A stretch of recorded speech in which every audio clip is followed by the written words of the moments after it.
we will start the May 10th DRC at 10:01 a.m. today. So, first item on the agenda is the McDonald's proposed site plan. So, if you want to come and join us, there's a couple that we have that will be joining us via Zoom. Yes, please.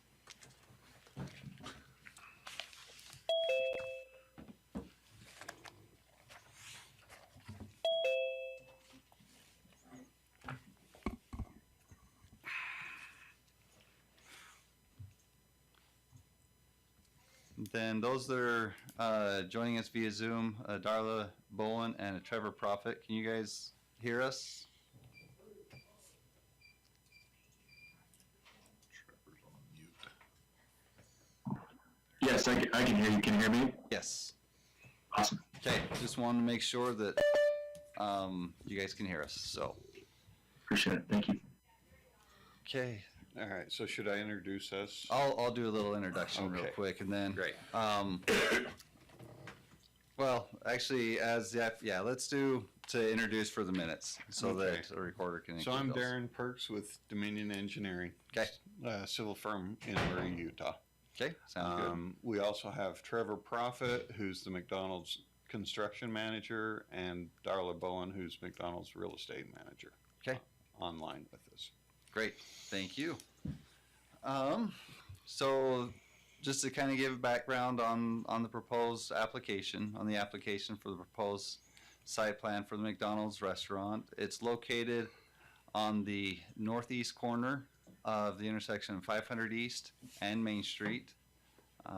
It's a proposed site plan for this for the restaurant. So this is our first application, first view of these plans for review by the DRC. It is the DRC's role with this application because it is a permitted use. The DRC is the land use authority for this. So we would make the final approval on there. Is that correct, Jason? Mm-hmm. On there? Okay. So with that, we will go around the DRC and see if there's any comments or questions from the DRC members. John, So, if I yes. since you're talking about process, there are a couple other things that need to happen here. Architectural review, which we'll be able to get going. They did provide us some architectural renderings, and we have some comments that are ready for it to go forward to ARC. That's separate, and there's not a regular meeting for that. That's really we set those meetings up on a as needed basis. So I will initiate that now that we've got this process started. And based on our discussion, there may be a few other things that we need to do that might require a different process. I know we've got some code potential code conflicts that we're continuously trying to mature our code. We don't really we have some fast food restaurants, but a fast food restaurant of this size and might have some code conflicts that we can work through together, and might be some sort of a code amendment process that we need to do to like I say, mature our processes. So just a couple things there to kind of explain. While this is a site plan, there's a few other things that are related that are part of that process. Okay. Okay. With that, we'll go around the DRC, and is there any questions or comments? Starting with Randy, the building official. Do you have the sheet that shows the address that we've established for that?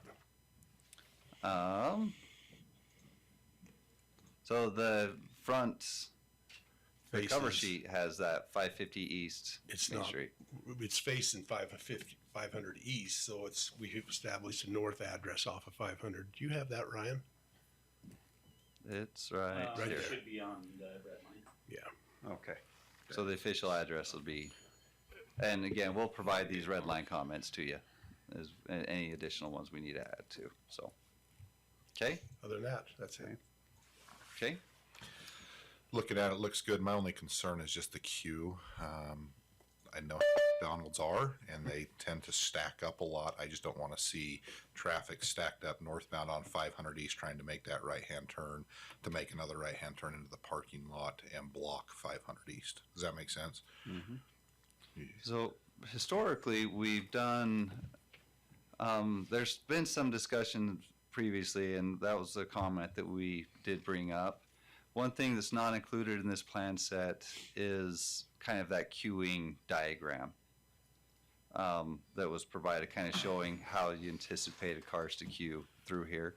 And so I believe that's already been prepared because It has. It's and- just not part of the construction set, but we could overlay that on any of the plans, the site plan, if the Yeah. city wanted to see that. just to kind of help so we can address that traffic concern that Yeah, because that, and I just think once they're operational, that is a management thing. If they start to see traffic queuing up, they need to close that first entrance and force them to the far east entrance and bring them in along the north so they can queue and stack up there and allow traffic in and out. If they block 500 East, we do have a lot of people making a ride off of Main to utilize that, and I see this could potentially back up and create a traffic issue. And then it also, if they're back down onto that north frontage road of McDonald's that are stacking up, then it limits emergency vehicle access and traffic movement through that area as well. So Chief Flynn, can you maybe clarify a little bit what you mean by closing that? Put some cones out, move traffic over to the Okay. east side, and bring them back in. Sorry.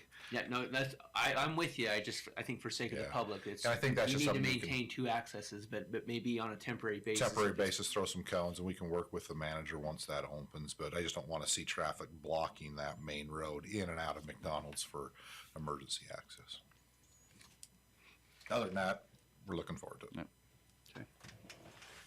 okay, Jason Calloway. No, thing looked good. Thanks for readjusting the water line. Got that figured out. So It's better now. Yep. Yeah. we'll work with you when you go to do that and make sure we get on the right valves and Okay. everything. Okay, I just concur with Chief Lind. Same thoughts. the traffic circulation Traffic into control, I there. just think Yep. it's gonna be it can be busy. So Okay, nothing else. Jason. So I know we got some red lines we'll go through in a second, but I'll talk specifically to really the two main issues from planning and zoning that we found. I alluded to this earlier, but right now our code talks about only having two signs for menu boards. I think that's something we need to, like I say, mature our processes. So I think our code reads in a way that I think the Planning Commission could probably provide some sort of an exception to that. It's not clearly stated that way, but if the Planning Commission is going to need to look at it anyways, we may as well make sure we get our code in a spot where we're allowing for these types of things. Because if we get other similar restaurants, it's now common now that we have two drive aisles, two drive-ins with separate menu boards. Right now the code reads that you can only have two per site. So, like I say, that's something that we pointed out that is in conflict with code, but something that I think we'll be able to address, or something that I would propose that we address. So just know that that's there, and it's something I think we can resolve. The other thing, and again, this is related to the other process I talked about, being Architectural Review Committee, is that north side, the site plan requires that there be some landscaping there because of how wide that building is. Really, I think we can kill two birds with one stone here. Because from an architectural perspective, there's requirements to have articulation so we don't have a flat wall expanse. But something that can help address that is some strategically placed trees to give that. So maybe there could be like a parking stall about where his cursor is, and maybe that McDonald's sign, the white McDonald's sign, can shift over a little bit. But if we put a tree right there, that would help address the architectural requirement of having articulation, and it would give you some landscaping on that side, which is a site plan requirement. And it looks like you've got plenty of parking to where taking out using a parking stall for a purpose like that would not be an issue at all. I think you've got 4 more parking stalls than what you'd be required per code. So that's really the two main things that I think we can work with you on. They're not major concerns. I share some of the same concerns that have already been brought up, and we appreciate McDonald's and Darren and Dominion Engineering working with us previous to this official application, letting us see their site plan and their plans so that we could work through some of those kinks and get a flow to that business. Because we don't just want, but we expect that you're going to be a very successful business, and so we want to see as much we want to see you have as many customers as possible, but we know with that many customers it can sometimes create problems elsewhere. So we appreciate you working with us on that.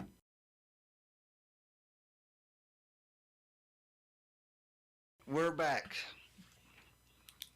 Okay, I'll start walking through the engineering comments at this point. There's a mixture of engineering and planning comments on this. So, on here, just as a note for all the contractors, that essentially that every nut, bolt, and widget, every standard and spec that the city has, there's a similar note in the general notes on this, but this is wording that we require on plans. Basically says you're still responsible for following city code, city standards and specs when it comes to construction. Okay. Again, also another note that all geotech study construction guidelines that are in the geotech report need to be followed with the site improvements. So another thing, this kind of goes back to the previous application in regards to the subdivision, is that at this point, the subdivision's been recorded, all the requirements are in place for that to be recorded, but prior to C of O being issued on the building, all subdivision improvements need to be done as well. And so that kind of falls back on the developer, that they're responsible for, the access road that goes across the north of the property, the water line looping that goes through there, the water line relocation that Jason Calloway mentioned. Those items that are required with the subdivision need to be completed prior to C of O being issued for the building. All right. Make sure that the folks are aware of that. That sometimes becomes a sticking point, and we have nowhere to go with that. So we have to, two things to know with it. One is that we can issue a building permit once your site plan is approved. However, we can only issue a building permit if we have the ability to fight a fire there. So the water line may be the very first thing that needs to be done and relocated or hydrants put in. And also it has to have a traversable surface. We have to be able to get to fight a fire. So that and the issue with the C of O and we've run into before, but please make sure that the powers that be on the McDonald's side and on the developer side understand that, because we have nowhere to go without, we don't issue variances, we don't issue temporary C of Os, those types of things. It's got to all be done. So please make sure that everyone that's a party to that, especially your construction manager, is very well aware of that. Okay. Okay? We don't want you to get down the road 8 months and go, oh, we need a building permit, or we need a C of O, and there's no road to get there. So Yeah, that road must be an all-surface drivable road. Right. That'll support the weight of the fire apparatus and the mud and stuff. It's not saying that it has to be paved right up front, but good road base that'll support the fire apparatus getting in and out of there. All right. This is Trevor Profit. Excuse me. It is the intent, and we've had a discussion with the landlord developer here that does get done before we even really start to consider starting as well. We need that access just as much as the fire department as well too, right? So that's the intent. Okay. Just also to know a little bit as well as what the DRC is reviewing now is specifically for the site plan. Right. The building permit would be reviewed by building official Randy as well as fire department Chief Lynn before that building permit is issued. DRC is specifically looking at the site plan, so there'd be that other process for the actual building permit itself. Okay. And John, not to beat a dead horse, but just to emphasize that this plat got recorded last week, and we are great to receive this site plan application and move it forward. But essentially what we're saying is the plat just got recorded, but there still needs to be subdivision improvements completed before we start doing site plan improvements. And so that's all we're trying to differentiate and clarify is the entire subdivision needs to be improved before we get too far ahead of ourselves with a site plan improvements and a building permit. Yep. Okay, kind of move down the road on. So on the west side, and this is a planning comment, along 500 East, the shown setbacks are for the curb and gutter are 5 feet from the property line. It's my understanding per the city code that that's 10 foot. It's a 10-foot side setback along that 500 East Street frontage.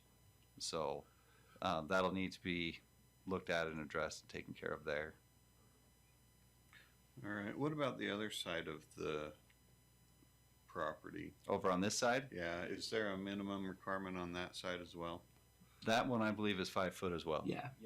So Because this it's- one's 5 foot because you're on the frontage here. Right, that My one understanding needs that to be you've got 10. frontage on Okay. there. You have to have Next that to a 10 foot. road, it's 10 feet. Next to an interior property line, it's 5 feet. Okay.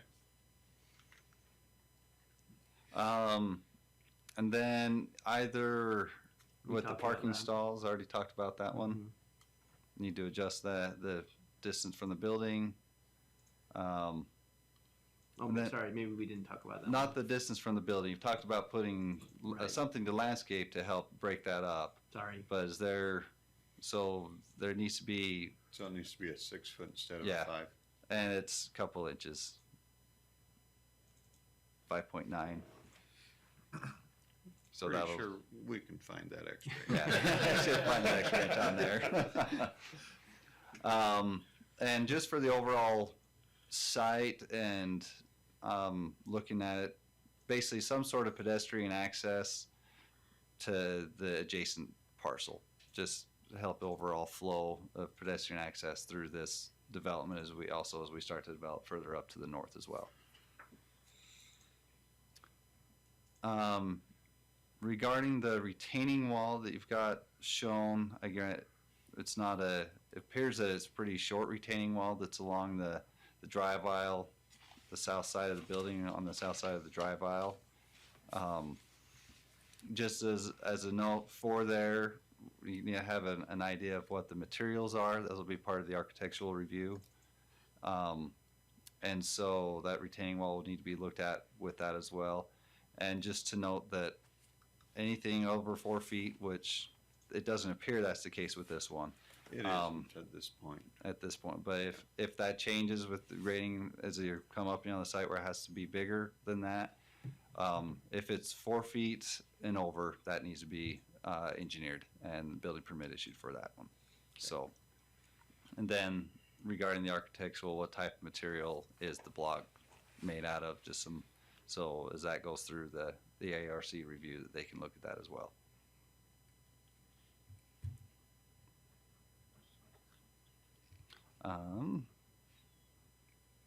Again, we've already talked about the menu boards, the signage there. Separate application will need to be submitted for the monument sign out front.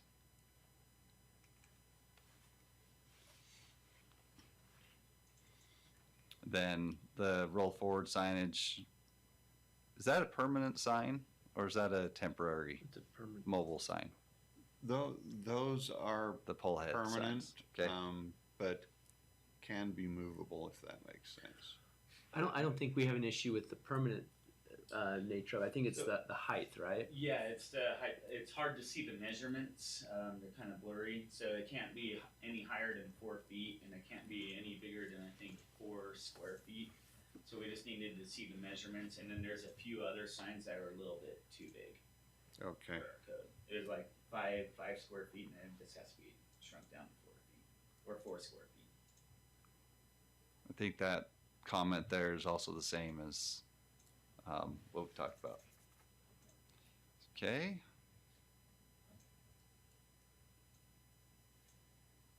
Oh, Ryan talked about that. Size of the sign. On the utility sheet, again, these comments are similar to what we've already talked about. Is that line needs to be relocated prior to the, in conjunction with or before the site plan goes through. Also note per Santaquin city standards, we need to make sure, and again, this is part of the site plan, but it only calls out for connecting to there, and I believe a meter is required for the pressurized irrigation lateral to the site. And so, again, that's going to be kind of taken care of with the development improvements, but just to know that meter there'll be a meter in that location. Okay.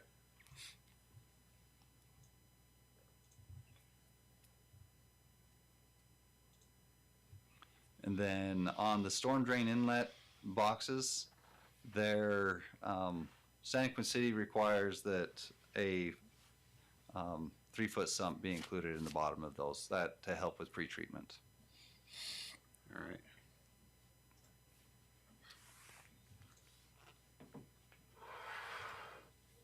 Then I believe there's some comments on the sign. Again, similar comment as on the previous sheets regarding the square footage.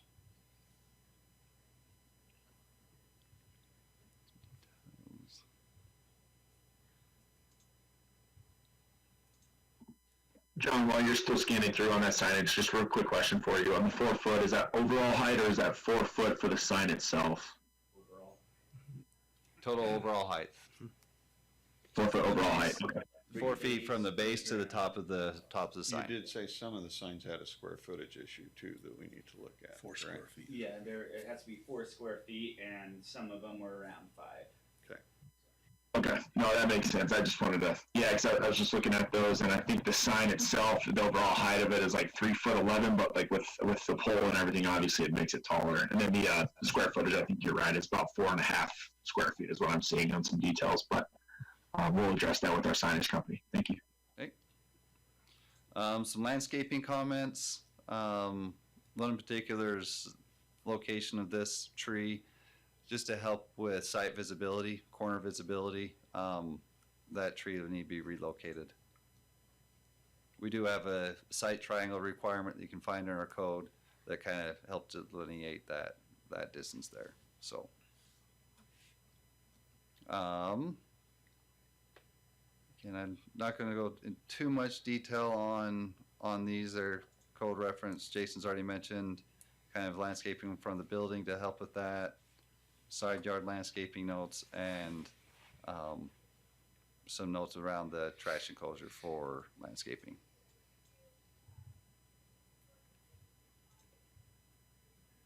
And I believe that is it. So, okay. With that, is there any other thoughts, comments, questions from the DRC? If not, I would look for a motion. I'll make a motion that we table the McDonald's application until some red lines are addressed, and we can look at that a little bit closer with those corrections made. So does that also include the discussion on the menu board signs? I'm going to take care of that separately. Okay. I'm just addressing site plan, but I've made a note to initiate internally initiate a sign amendment proposal. I'd second the motion. Okay. We've got a motion and a second. Any discussion on the motion? Okay. All in favor, please say aye. Aye. Are there any opposed? Oh, okay, the application's been tabled. What we'll do is we'll send these red line comments out to you. And that way you can start working on getting those addressed. And once you've got it resubmitted, we can schedule another review of it with the DRC. Excellent. Thank you, everyone. Thanks, Look Darren. forward Thank you. to seeing you again. Thank you. Okay, the next item on the agenda is a proposed minor change to the Santaquin Estates subdivision. We'll add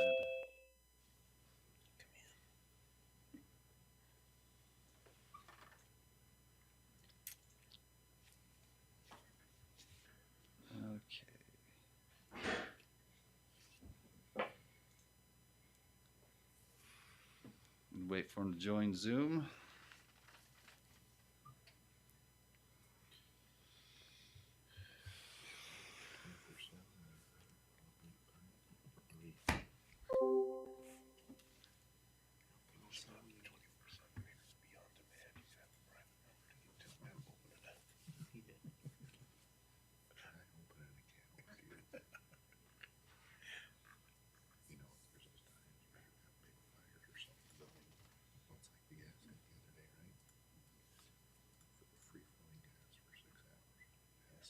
You hear us, Bronson? I'm muted. I can hear you. Great. And I think Tony's trying to join in as well.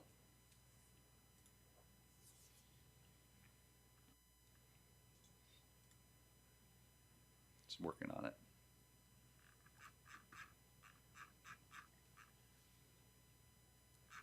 Well, we appreciate you guys getting us in to talk through this.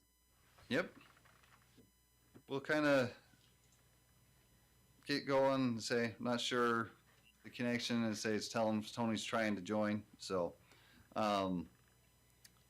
we've got Bronson Tatton with us from Flagship Homes. And so this is, as I mentioned before, this is a minor change to the Santaquin Estates subdivision. The proposed change is located here, right next to the Seasons of Santaquin Assisted Living Center. They're proposing to reduce the 4 lots that were here previously to 2. So what's occurred is they're removing the private drive access that was back behind the 4 lots that were here. It also removes the sewer line that would roll up through here to take care of all those. And so that's the current proposal, the proposed minor change to this. The reason this qualifies for a minor change in a review by the DRC. I'm muted. How did I mute? There we go. Is a reduction in total reduction in the number of lots is considered a minor subdivision review and is approved there. If they were going to do any other major changes like reduction in lot size or increase in lots, then that would have to go through a whole review. But because they're removing 2 lots, that's how it qualifies for the minor review. So with that, we'll go around the DRC to see if there's any comments or questions or concerns. Starting with Randy. We made those adjustments from the 4 lot addressing to the 2 lots addressed off of, what street is 150? that? 150. Coming off of 150 So, do you put that on somewhere, Ryan, on the Yeah, red I'm line? gonna put on the red lines. And Okay, but so that'll be included on the red line. We Yep. established those, so. So yeah, we'll send the comments on the addressing for those new 2 lots there. Yeah. Pull up the utility sheet.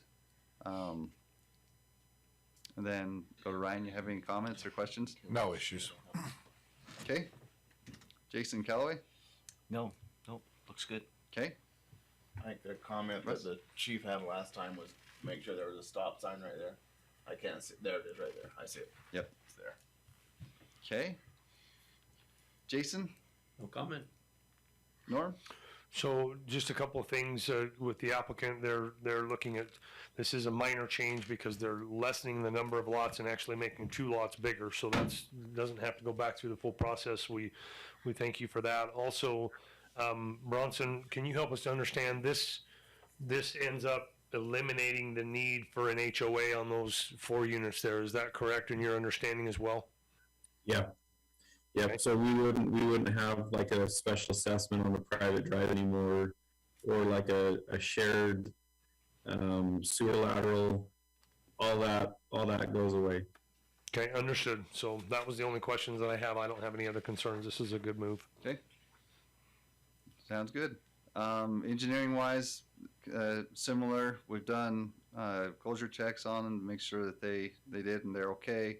Again, the utility line needing to run down 900 East and connect here ends up not being needed anymore because they're able to tie off of 150 South.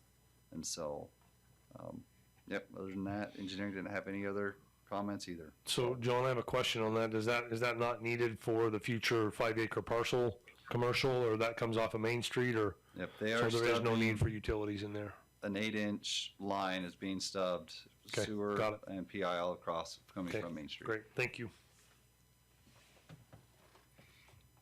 Okay, is there anything else? Okay, if not, look for a motion. I make a motion to approve the redo on this subdivision with moving from those 4 lots originally that were going to be in the HOA area and now moving to just 2 lots that will front 150, this minor change. Got a motion? Second. Second by Chief Lind. Any discussion on the motion? If not, all in favor, please say aye. Aye. Any opposed? Okay, motion passes. So we'll finalize these up and get them over to you guys, and we'll roll with having the 2 lots. So Bronson, on this, I just make sure you work with your contractor. They're going to end up with those utilities now going into 150 South. They're going to end up needing to close that road at some point in time. They'll have to have proper detour routes and a traffic control plan that's approved before you guys start digging in there and shutting off traffic for a minute. Okay, that was going to be my next question. What do we need to do now on the construction side? I'm assuming we don't need to redo a pre-con or anything. No, as long as your contractor is going to stay the same, I would just say move forward, but also please submit a traffic control plan before you start digging into that 150 South road. Yep. Okay. Okay. All right. Thank you much. Okay. Thanks so much. See ya. Have a good one. Okay, the next item on the agenda is the approval of the meeting minutes from April 26th. John, I've reviewed those minutes and don't have any concerns or comments other than what I've already given to Emily, and they're reflected in the minutes. So I'd make a motion to approve. Got a motion to approve? Second. Second by Chief Lind. Any discussion? Not all in favor, please say aye. Aye. Any opposed? Okay, motion passes unanimously.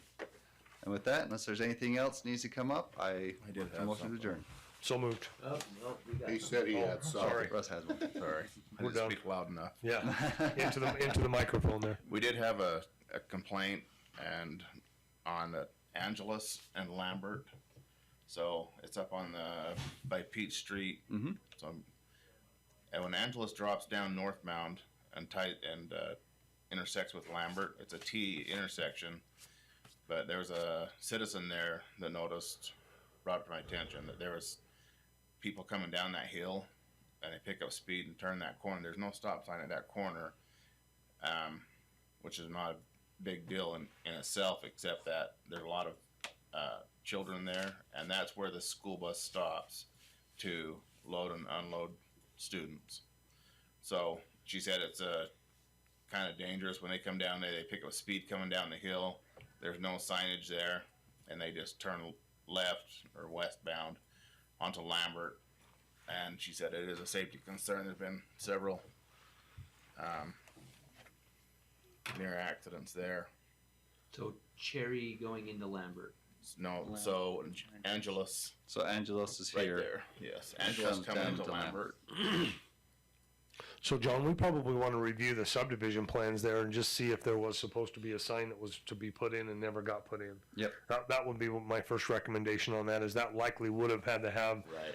a stop sign, and it may have just been overlooked by the developer or by us as that went forward. So I'd check into the plans, and if the plans call for it, let's just go ahead and put a stop sign there as it was supposed to be. Yep.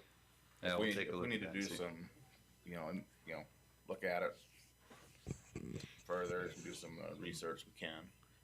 Yeah, Yep. this might be regardless of the plat. If we can address it that way, that's clean and simple. But if it's not on the plat, I think what Officer Woodlands is suggesting is maybe on the next agenda we have this as a traffic control Yes. device request. I don't know what information we need or we can decide that we need today. I don't know if traffic counts really matters for whether a stop sign is warranted or not, but at least we probably need to go through our formal process of having a traffic control device on the agenda and approve it that way. Yes.